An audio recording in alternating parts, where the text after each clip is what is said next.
On l'a ramené. Vous vous rappelez de la manière dont j'avais outrageusement déçu tous les amateurs de véhicules allemands, italiens, anglais et japonais en achetant une Citroën XM?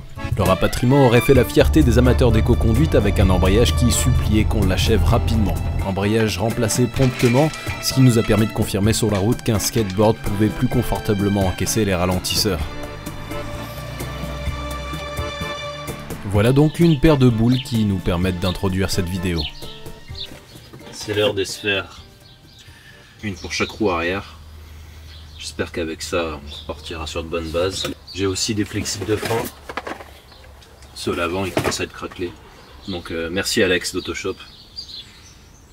Je suis content de ne pas avoir eu à m'embêter à les chercher moi-même.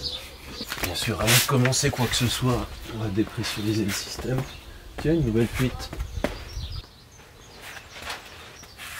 Ouais, c'était juste pas serré, je crois. Dépressurisation. Là j'attends les messages de prévention de la brigade 36 chandelles, pourtant regardez bien, on les voit. Après avoir fait quelques trucs sur le système hydraulique de cette voiture, notamment durant l'épisode 1, je me range auprès de ceux qui pensent que c'est assez facile et qui serait peut-être plus sympa de bosser sur ce système que sur de l'amortissement conventionnel finalement.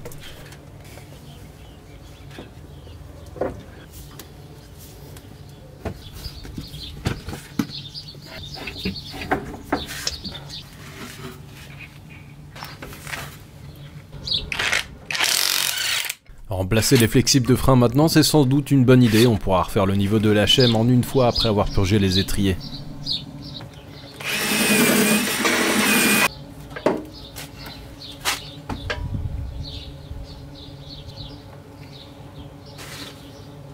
Et maintenant, un petit message de prévention pour les amateurs de dérapage sur les parkings des Macumba. Je suis sûr que la plupart d'entre vous est déjà au courant de ça, mais au-delà du fait que on n'a pas de frein à main sur une XM, mais un frein à pied, avec la manette qui est là. Et en plus, ça agit pas sur les roues arrière, mais sur les roues avant. D'où la présence de ce câble supplémentaire qui agit là-dessus pour bloquer les roues avant. Donc on ne pourra pas faire de dérapage dans les graviers avec ce genre de voiture. Dommage. Et puisqu'on va ouvrir le capot pour remettre le liquide après la purge, on peut aussi en profiter pour corriger ce qui cloche. Depuis le temps que je voulais me débarrasser de ce truc, sachez que ces jauges sont encore dispo pour TCT.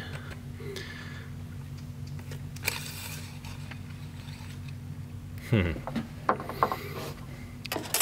oui, d'où l'intérêt de changer la jauge, hein, parce que là en fait on est en dessous du minimum. Bah, j'ai complété le niveau avant de m'attaquer à un autre truc qui m'agaçait. C'est la joie des mecs pas très soigneux qui ont déposé les connecteurs des injecteurs, qui en ont cassé un et qui ont rien fait. Donc ben, des fois elles tournent sur 3 cylindres parce que ça fait plus contact. Donc je vais retirer les pins du connecteur et en mettre un en bon état. Donc j'ai de nouveau pioché dans ma caisse à fil et je pense que j'ai ce qu'il faut.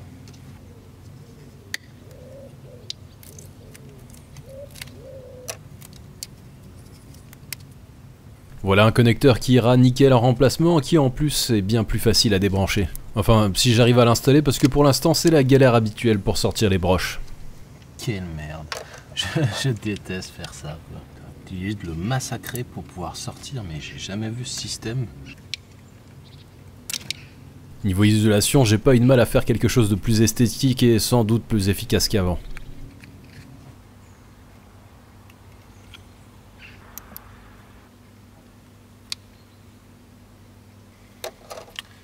Ça fait quand même plus sérieux, non?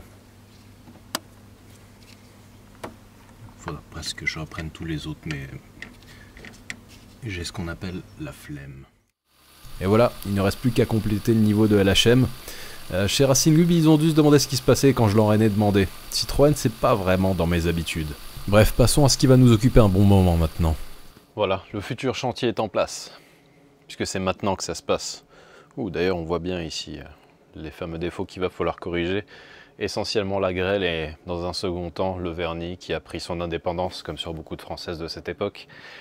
Je vous avais soumis un vote, et vous avez voté, donc on va prendre en compte les résultats au prorata, Un certain nombre de personnes étaient plutôt pour une rénovation dans les règles, sans trop en faire. D'autres voulaient s'exciter un peu sur les détails. Et il y en avait aussi qui disaient, mais débarrasse-toi de cette merde. Donc on va s'occuper de ça bien comme il faut. Le résultat sera bon à la fin, mais on va pas lui faire une complète, ni rentrer dans le plus petit détail qui soit. On va surtout s'occuper de faire en sorte qu'elle soit présentable et que le travail soit de qualité. Approchons-nous doucement pour contempler le désastre. Il va falloir se baisser pour bien s'apercevoir qu'il y a un problème de grêle sur cette voiture. Heureusement pas des marques d'enfoncement trop importantes. Sur le capot c'est très léger. Je ne sais pas si vous allez réussir à voir. Quand on mettra le guide de ponçage, ce sera sans doute plus évident. Sur le toit, c'est à mon avis plus simple. Le problème c'est comme le vernis est dégueulasse. Vous arrivez à voir là? Je crois qu'il a même du mal à faire la mise au point. Ah, clairement en vidéo j'ai pas réussi à mettre ça en évidence, mais il y a beaucoup de marques en plus du vernis cramé. D'ailleurs à ce sujet, pas mal de personnes ont suggéré que je me lance dans un covering. Bon, faut que je vous dise un truc au sujet de cette technique. Ça coûte déjà presque aussi cher qu'une peinture et surtout, on peut pas poser le film sur de la merde. Faut que la surface soit nickel, du genre une peinture neuve avec un magnifique vernis. Donc c'est absolument pas une solution cache-misère, détrompez-vous. Donc on va s'occuper de cette misérable carrosserie justement. Étant déjà passé par la case Maserati Biturbo également grêlée, je sais que ce sera fastidieux. La difficulté supplémentaire ici c'est l'absence de brillant, et donc la difficulté à bien marquer tous les enfoncements.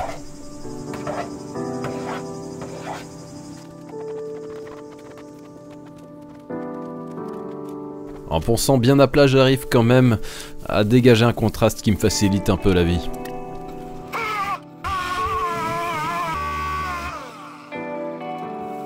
À l'étape de la pose du mastic, vous réaliserez mieux l'ampleur de la tâche. C'est pas juste 3-4 petits coups de grêle par-ci par-là.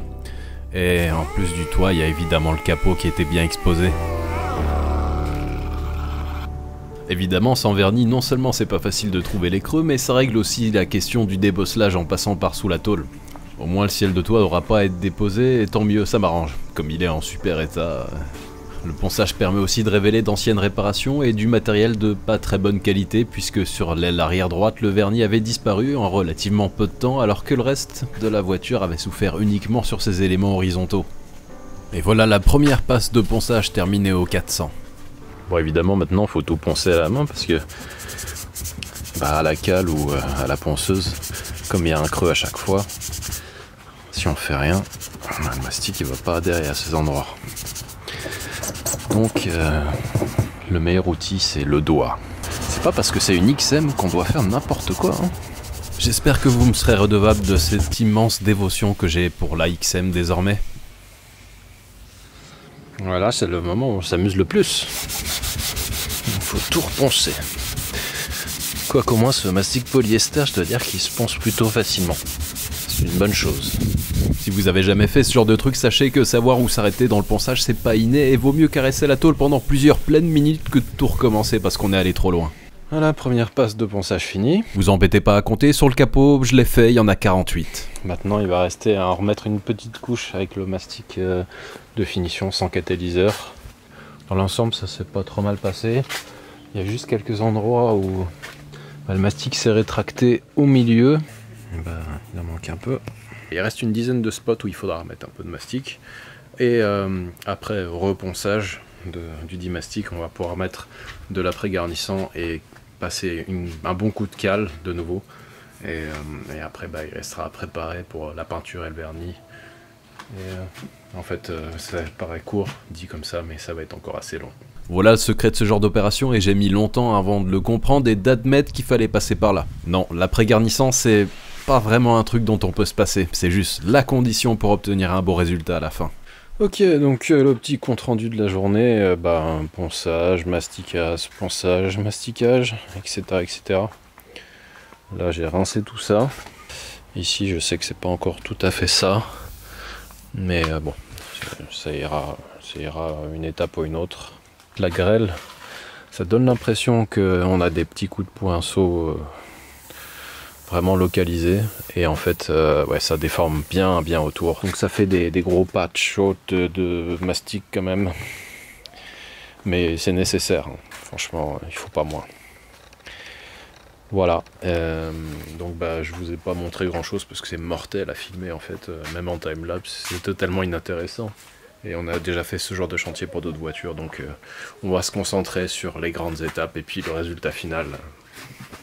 Tant pis pour mon ratio temps passé à tant de vidéos ici, ça vaut vraiment pas la peine de vous emmerder avec ça. Donc on va passer directement à l'étape du badigeonnage.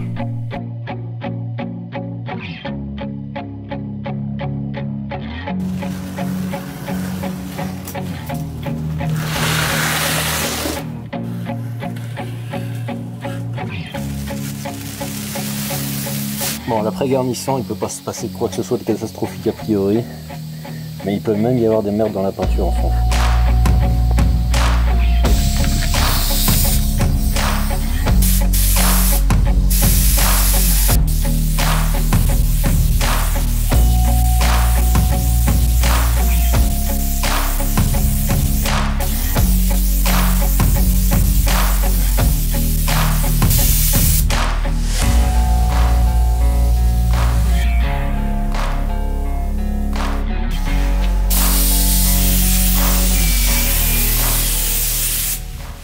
Et voilà, cette XM retrouve sa couleur unie, ou presque, parce que bon, l'après il est gris, hein. De loin ce sera toujours mieux qu'avant, mais on va quand même poursuivre jusqu'à l'application de la peinture et du vernis. On n'est pas des sauvages, hein. À part le fait qu'il y a 2-3 gouttes de flotte qui sont tombées, j'ai pas eu de mauvaise surprise, et c'est simplement parce que j'avais pas de dessiccateur au bout du tuyau avec ce setup.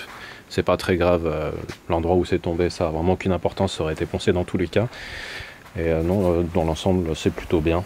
Donc ouais, la suite, dès que ça aura séché et que j'aurai un petit moment.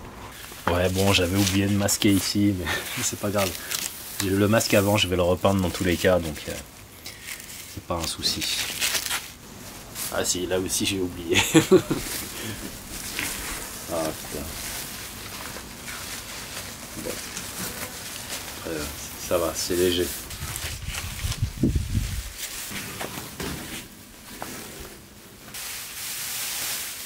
Donc pour rappel, ça c'est un après garnissant. Je m'en sers pas comme un après juste pour peindre dessus.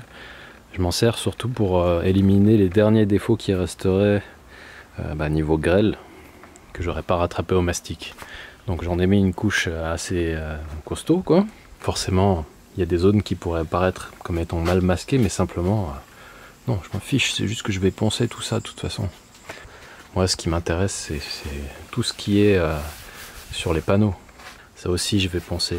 Bon, dans l'idéal il aurait fallu quand même se servir des arêtes, ça aurait été plus facile après et pendant. Où j'avais mal masqué, il y a de la pulvérisation en trop. Ici c'est un peu dommage parce que j'avais pas prévu de repeindre cette aile, mais en soi c'est pas un souci. Bon ça se voit je pense, mais dans l'ensemble j'étais plutôt content de moi. Faut dire qu'habituellement il y a 14 coulures qui s'apparentent plus à des cascades de peinture à gros débit. Là rien. J'irai pas jusqu'à dire que je suis fier de moi, mais presque. Et c'est maintenant que commence la partie absolument passionnante du ponçage à la cale. Maintenant qu'on a une surface bien granuleuse et surtout bien épaisse. J'en ai pour un moment. Hein. Donc on va s'armer de notre meilleure cale. D'un papier, voilà, c'est du 240. Ça peut être pas mal. Et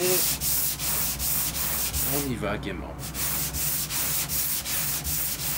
Voilà, là on a un bon exemple de la différence que vous pouvez observer entre la zone poncée et celle qui reste à faire.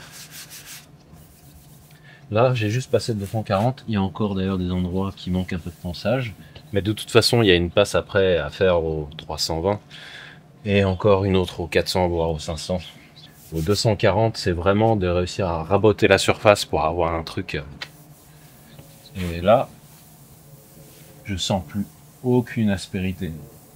Donc je suis à peu près certain que lorsqu'on peindra la voiture et qu'on la vernira surtout, on devrait avoir un truc vraiment pas mal.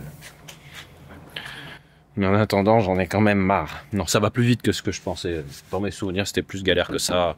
Avec du papier de bonne facture comme j'ai ici, c'est pas mal.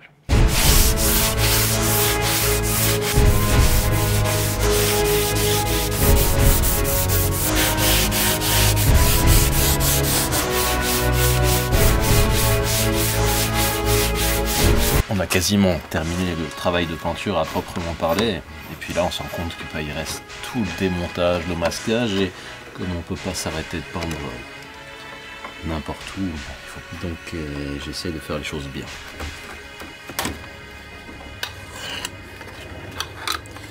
Bien obligé de le déposer parce que tout le vernis s'est barré. J'ai jamais vu un tel bordel pour enlever un rétroviseur. Parce que pour chaque fonction, ils nous ont mis une cosse. Et la cosse, elle est presque plus grande que le trou par lequel il doit passer. Donc ben là, c'est la merde. Voilà, et d'un, et de deux, et de trois, 4. Voilà, 5 connecteurs pour un rétroviseur. Alors si on compte bien, on a quoi? On a le moteur du rétro, le dégivrage, la sonde de température. Et je ne sais pas pourquoi il y en a encore plus que ça. Donc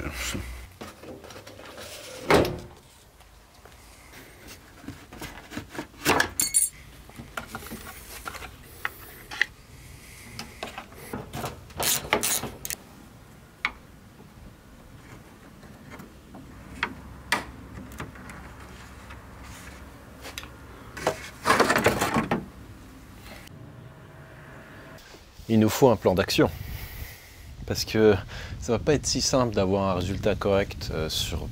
En fait c'est presque une peinture complète mais pas tout à fait. Bon, pour le capot et le toit évidemment il n'y a pas de discussion à avoir, ça va être on badigeonne. Ça aussi ça va être repeint parce qu'il y a des beaux éclats de peinture. Il y a le masque qui est là, lui aussi il va recevoir une bonne couche. Sur l'aile avant gauche, raccord ici en dégradé avec la teinte, la base, et puis ensuite vernis l'ensemble. Et j'ai bien réfléchi, mais on va devoir faire le latéral en entier ici. Ce qui implique encore un peu de démontage. On va pas masquer autour des poignets, ce serait dégueulasse.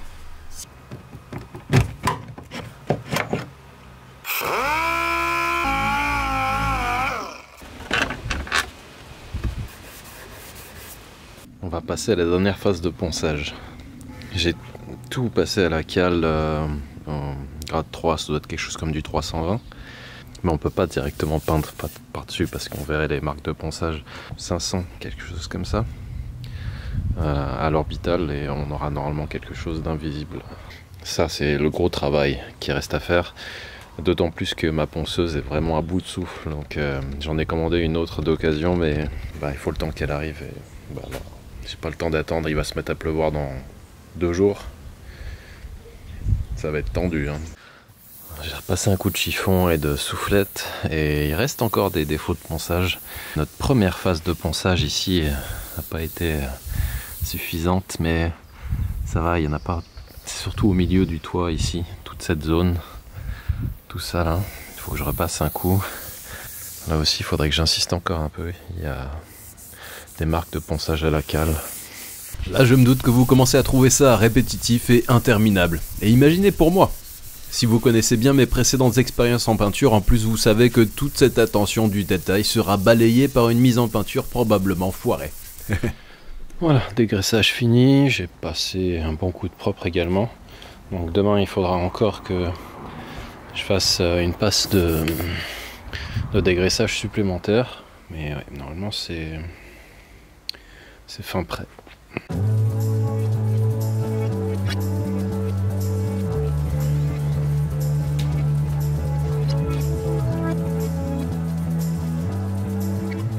Quelle bonne journée pour peindre. L'essuyage de la rosée du matin nous permet d'avoir un petit aperçu de ce qu'on devrait obtenir avec un bon vernis.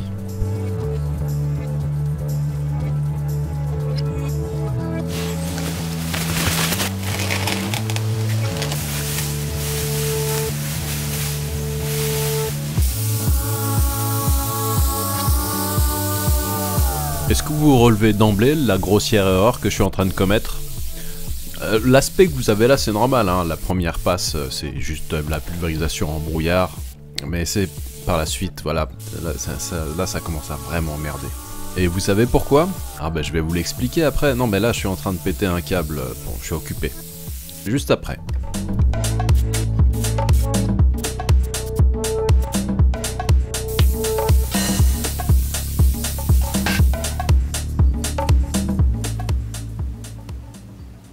j'ai fini de passer toute la basse mat. Sur le latéral c'est bien. Le capot est pas mal. Ce qui m'a posé pas mal de problèmes, c'est le toit. Je pense que vous voyez bien quel est le souci. C'est pas qu'il manque de la peinture, hein. C'est que ça a séché plus vite que je pulvérisais. Donc voilà la grosse connerie à pas faire, peindre en plein soleil.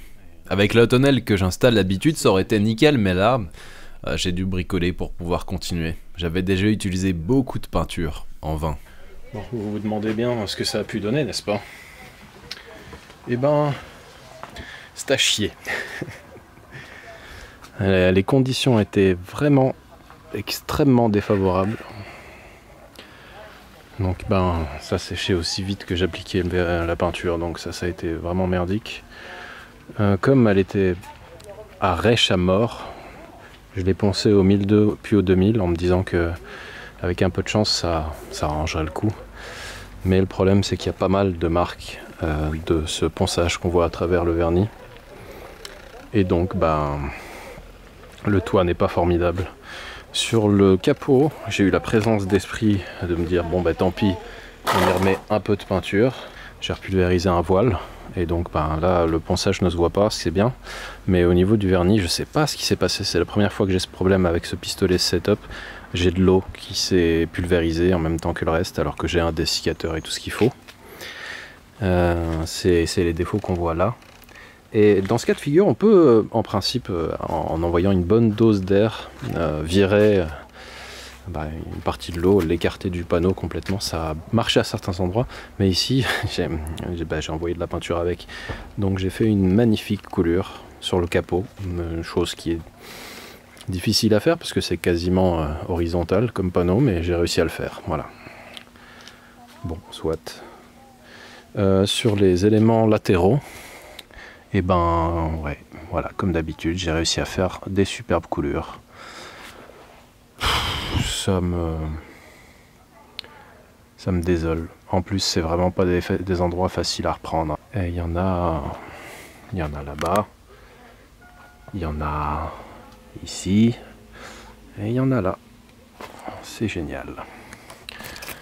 Donc bon, autant vous dire que cette séance de carrosserie m'a bien fait chier. Voilà. Et là, il y a plein de... Je sais pas ce qui s'est passé aujourd'hui avec les moustiques et tout, il y en a dans tous les sens. Cassez-vous. Comme vous pouvez le constater, j'étais assez dépité, donc négatif après tous les efforts déployés pour la préparation qui, je dois le dire, était presque sans faille. Si on veut rester sur cette note positive, l'application du vernis sur le toit et le capot était réussie pour une fois. Pour le reste, je vous laisserai décider d'une note allant de lamentablement pitoyable à franchement à 100 mètres de distance et en fermant un œil, ça passe. Bon, il y a du travail, hein. Et en plus il y a certaines pièces que j'ai pas encore repeintes. Alors, c'est peut-être bien si on considère que ça aurait pu aussi mal se passer que ce que j'ai déjà fait. Et ce que j'ai déjà fait, je vais pouvoir corriger une partie du désastre, mais il faut que ça sèche bien à cœur d'abord. Mais voilà, j'ai d'autres pièces à peindre, la porte de trappe à essence, le masque avant, la coque du rétroviseur qui est là-bas. Mais il y a aussi des pièces simplement qui étaient manquantes, et pour ça j'ai eu la chance de pouvoir compter une nouvelle fois sur Mecaplace, qui est une société qui m'a déjà fourni la partie plastique de la jauge à huile sur la 605 que vous aviez vue il y a 3 ans. Leur spécialité, c'est la refabrication des pièces qui n'existent plus quand ils peuvent les imprimer en plastique. En tout cas, pour l'instant, c'est ce qu'ils font. Notamment les caches qui sont sous le pare-choc avant. Et ça me faisait chier de ne pas les avoir. C'est très difficile à trouver, que ce soit en neuf ou en occasion, c'est la misère.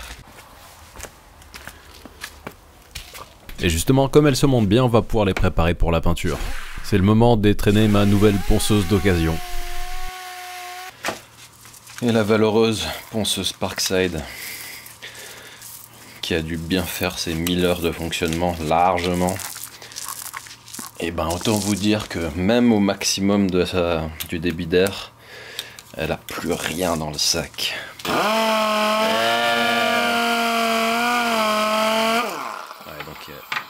pense que c'est 140 € bien investis. Petit coup de dégraissage avant de passer au promoteur d'adhérence ou primaire plastique. Oui, je sais, faire de la carrosserie en se servant d'une Maserati comme d'établi, c'est mal. Ensuite, on peut reconverser avec l'après-garnissant en bombe. Le moment idéal pour moi de remercier une nouvelle fois Coliris de m'envoyer tous ces produits qui, jusqu'à présent, m'ont jamais fait défaut. Ce qui me fait défaut en revanche, c'est ma capacité à savoir m'arrêter et en fait là j'ai foiré. J'ai passé trop de temps à côté de ce pare-choc et à remarquer tous les défauts qu'il avait, donc je me suis senti obligé de le repeindre en même temps que le reste. Je maudis tous les constructeurs qui ont choisi ce genre de connecteur. C'est pour ça que la plupart finissent cassés d'ailleurs. Comme ça on a tout gagné. Évidemment il y avait une vis du pare-choc cassée, sinon ce serait pas drôle.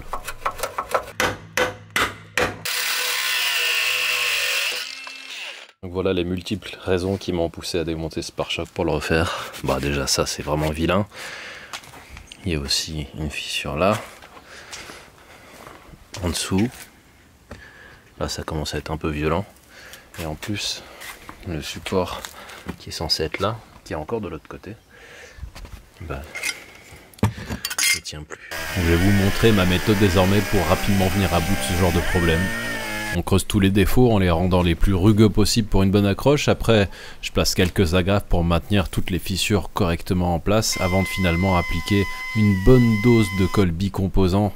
Et ça, croyez-moi que ça bouge plus après.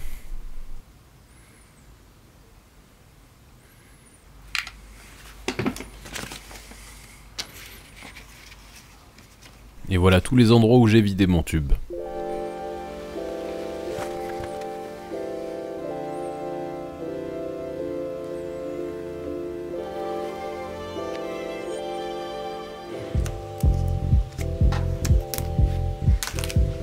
Et puis il y avait la fameuse attache du pare-choc et croyez-moi qu'elle va pas s'enfuir.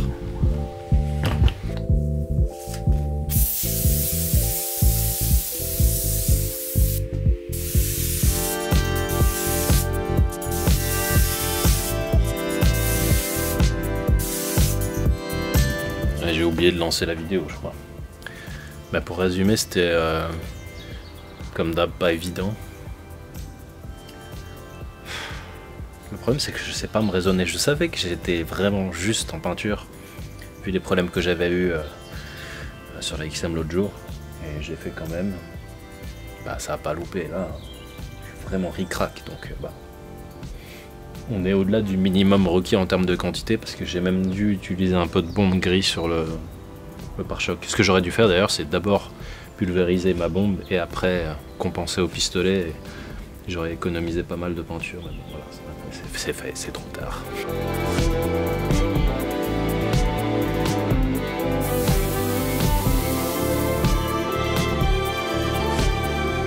Mais j'ai quand même eu de la chance parce que c'était vraiment juste à temps.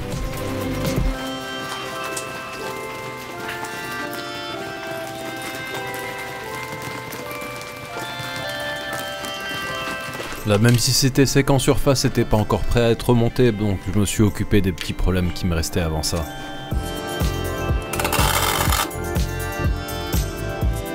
Sur le pare-choc, la partie noire qui est censée être brute avait déjà été réparée par le passé et ça a été un peu galère pour retrouver un truc correct, donc je suis pas super content de ce à quoi je suis arrivé, donc j'ai pas forcément détaillé ça.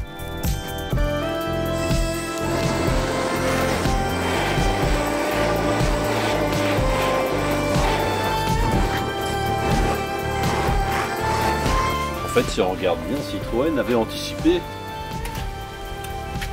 la possibilité de faire du tuning sur ces futurs XM. Parce qu'on peut remonter le masque sans la partie centrale, ce qui est typique du tuning des années 90.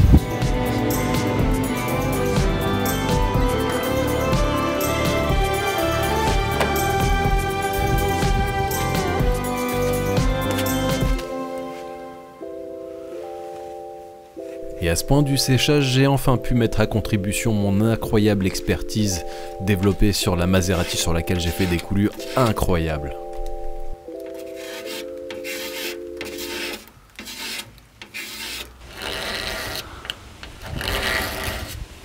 La méthode peut sembler barbare et faire tomber les phobiques décrissements de craie dans un profond coma, Mais c'est devenu et de loin ma façon préférée de corriger les coulures. J'ai tenté le ponçage à la cale, le masticage avant ponçage, le décapitage à la lame fait exprès pour, et puis ça.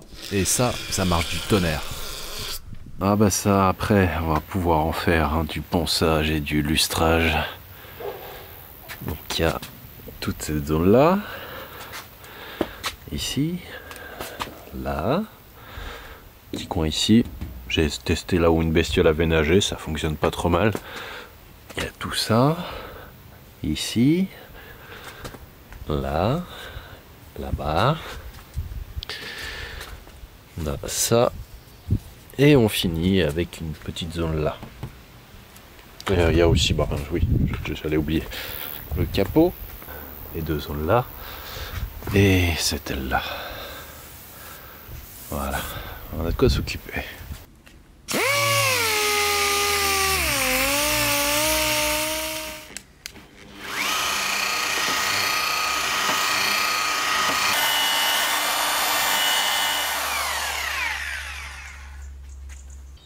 Une coulure? Quelle coulure? Vous avez vu une coulure, vous? Rien. Rien du tout, hein.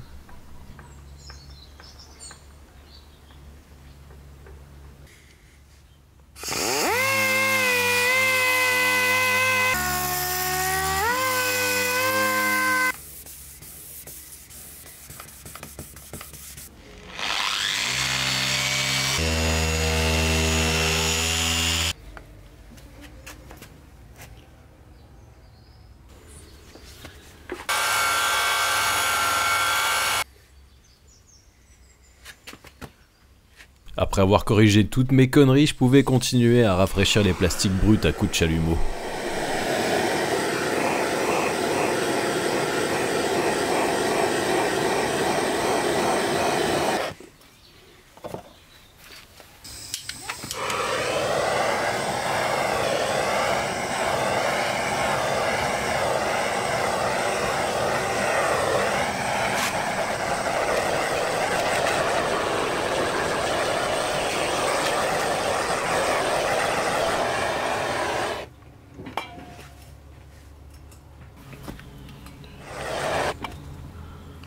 Et voilà, là elle était prête à arborer son sigle distinctif, turbo à couple constant.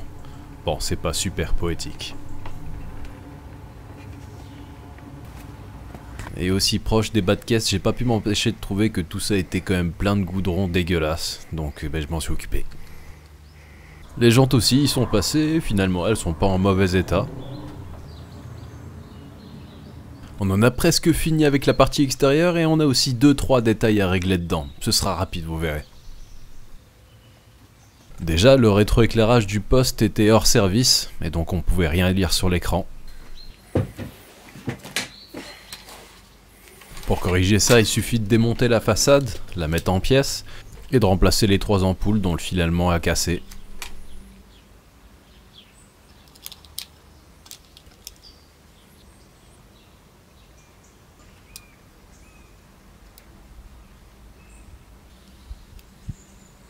Donc sans ampoule, bah tu sais pas ce que t'écoutes, et puis après les avoir changés, bah en fait c'est de la musique, incroyable. Et là on en arrive à la dernière pièce qu'ils m'ont envoyée. Je parle de Mécaplace. Ah bah, c'est un autre truc fréquent sur les XM. La bague du levier de vitesse qui est plus bonne à rien quoi. Voilà. Et là franchement je suis étonné, j'avais jamais vu ça en impression 3D. C'est mou. C'est ce qu'il faut, ça tombe bien.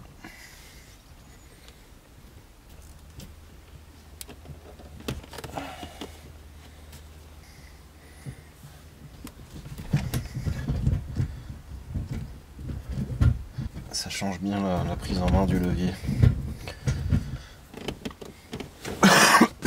Avec ces impressionnantes améliorations de l'habitacle, on pouvait enfin profiter de l'ambiance nocturne baignée de ce traditionnel verre pour passer des heures à manier le manche et son pommeau de bois. Wow, j'étais inspiré.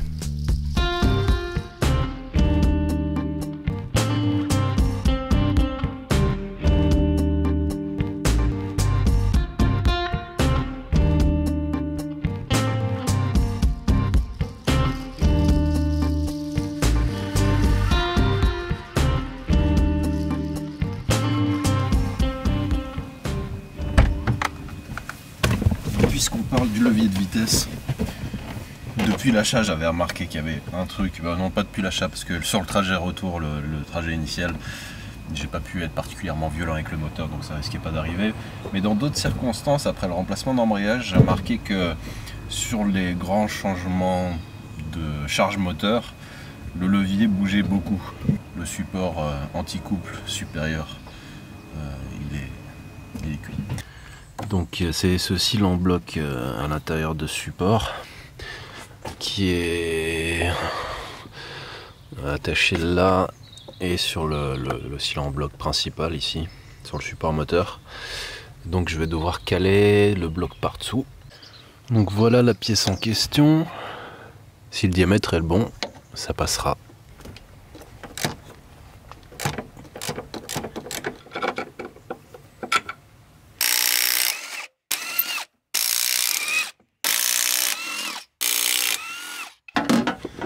Mais c'est chiant.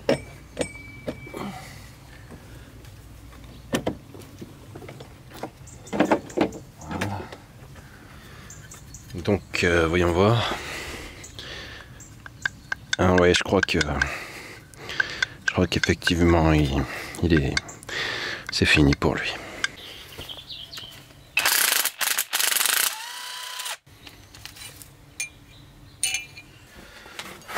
J'avais oublié que j'avais acheté cette mallette chinoise il y a un moment, qui pour son usage primaire ne m'est utile à rien, mais ça fait de très bonnes douilles à presse.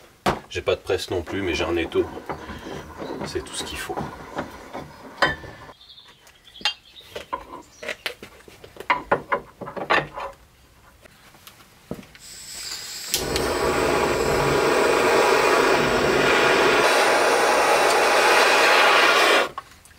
Là c'est une scie sabre, mais j'ai pas ça. Ah non, ça va pas marcher. Je vais casser les taux là. Ah si. Oh putain.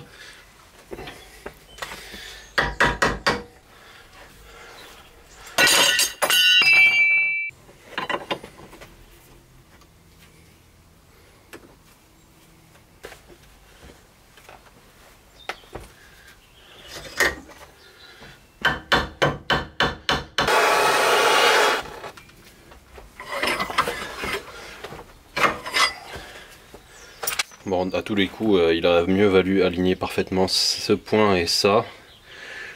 Mais bon, voilà, ça marchera toujours beaucoup mieux que ce qu'il y avait avant. Nos amis de chez Mecaplast m'ont fait remarquer qu'il me manquait des pièces absolument primordiales pour notre XM et je ne connaissais pas leur existence. Et peut-être que beaucoup d'entre vous n'avaient pas remarqué que la plupart d'entre elles ne l'avaient plus. Ces excroissances disgracieuses sous les bas de caisse, et il y a des caches en fait qui vont à cet endroit. Donc on va pouvoir les remettre en place. Évaluons maintenant l'importance de cette contribution. La voiture est en position haute là. Et il faut quand même bien se pencher pour les voir, mais chaque détail compte.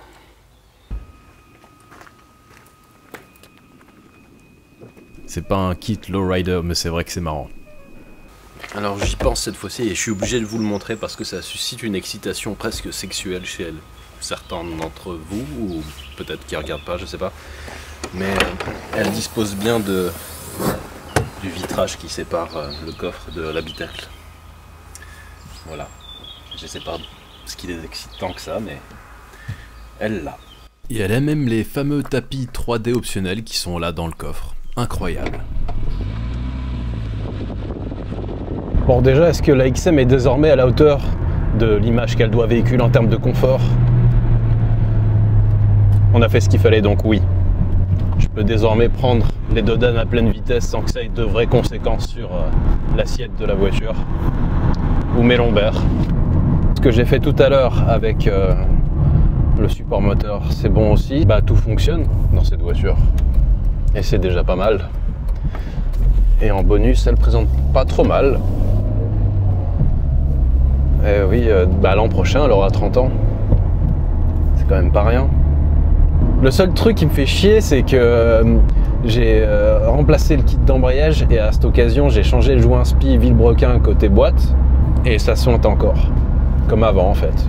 Donc toutes les nuits elle me fait sa petite goutte. Il me semblait avoir fait les choses correctement, mais bon. Ce qui m'a le plus surpris finalement, c'est pas le confort de la voiture, parce qu'il faut admettre qu'une 605 avec un amortissement conventionnel est pas loin derrière, voire quelquefois plutôt comparable. Et si vous lisez les tests de l'époque, vous verrez que c'était un avis partagé par certains autres journalistes et essayeurs.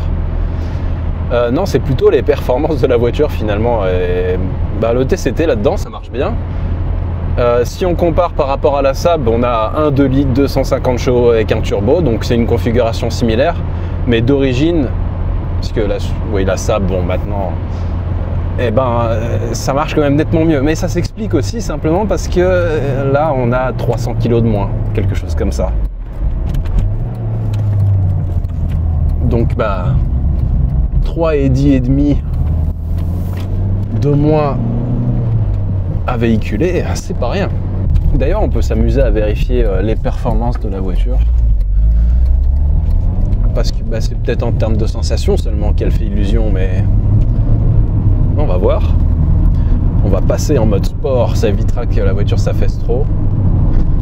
Et on va nous mesurer un petit 0 à 100 sur cette route fermée.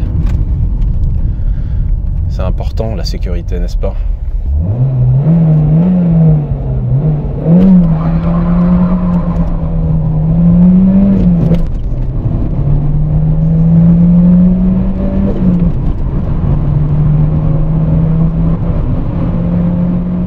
La question maintenant, c'est qu'est-ce qu'on va faire avec cette voiture ? Parce qu'elle a tout ce qu'il faut, peut-être sauf le régulateur de vitesse que j'apprécie particulièrement habituellement dans une voiture amenée à faire de la route. Mais ouais, la clim vous gèle bien la tronche. Mais j'en ai d'autres comme ça déjà, et surtout j'en ai plein de trucs qui arrivent. Donc je vais la proposer sur le groupe Facebook, comme je le fais habituellement quand je vends une voiture. Je n'ai pas encore tellement décidé du prix. Ça sera comme d'habitude, pas très cher par rapport à ce que les fous furieux demandent sur le bon coin pour des modèles fatigués. Mais attention, la cote va s'envoler d'ici 3 ans. Cote en hausse, je sais pas quoi, cote Argus 9800 €. Est-ce qu'elle me manquera ? Je pense que oui, un peu. J'ai choisi mon camp et moi je suis plus 605 XM, voilà. La 605 est plus jolie, la XM est beaucoup plus originale et dans le bon sens du terme, c'est seulement que en fait une XM c'est beau seulement en configuration basse. Et je pense qu'elle a été plus ou moins dessinée pour avoir une assiette comme ça à l'origine, mais bon en pratique c'était pas possible, il fallait qu'elle puisse rouler dans les champs. À croire que le monde rural lui était destiné. En termes de comportement routier, c'est pas mal comme voiture, mais il y a quelque chose qui fait que du fait des suspensions hydrauliques, probablement c'est pas très naturel en conduite sportive. Et puis vous avez vu la tronche des pneus. C'est normal, on peut rien faire avec ça, c'est des gros boudins pas très gonflés en plus. La préco sur cette voiture, je crois que c'est 2 bar 1, 2 bar 2, je sais plus, mais c'est très mou, donc ça participe très bien au confort. Moi je trouve que c'est plutôt un bon choix sur cette voiture, mais ouais bon, c'est pas très marrant à mener à rythme élevé.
Bon, depuis le temps que je fais aucun effort pour ne pas la montrer en vidéo, vous savez que j'ai une 605 SV 3 litres. Voilà. Et donc bah, ça me permet de faire le parallèle entre les deux. Et je réitère, je préfère la 605. Même s'il faut admettre qu'en phase 2, comme cette XM, comparé à une phase 1 de 605, bah, la XM est beaucoup mieux foutue à l'intérieur, beaucoup mieux construite et sans doute plus fiable. Je crois que ça fait dans les 3 ans que je l'ai, celle-ci, j'ai presque rien fait dessus, sinon la rapatrier. Et ça, c'est l'occasion d'un futur épisode, n'est-ce pas? Et en fait, depuis tout ce temps, j'attends une pièce importante que j'ai trouvée, mais qui a besoin d'être transportée. Voilà. Le principal concerné se reconnaîtra. Mais ouais, je vais pas tout vous raconter maintenant à son sujet. Je vais pas vous spoiler. Par contre, pour ceux qui voudraient, je vais vous montrer un peu à quoi elle ressemble quand même. C'est la dernière fois qu'on les voit ensemble, donc on va en profiter. Il me reste à vous donner rendez-vous à la prochaine. Pas tout de suite avec celle-ci, parce qu'on a un nombre de véhicules dont on doit s'occuper là, ça dépasse mon entendement. Et pourtant, vous en avez vu quelques-unes qui allaient arriver, mais c'est que la partie émergée de l'iceberg. Donc, à ce moment-là, oui. On tient le bon bout quand même. On avance. Allez, ciao!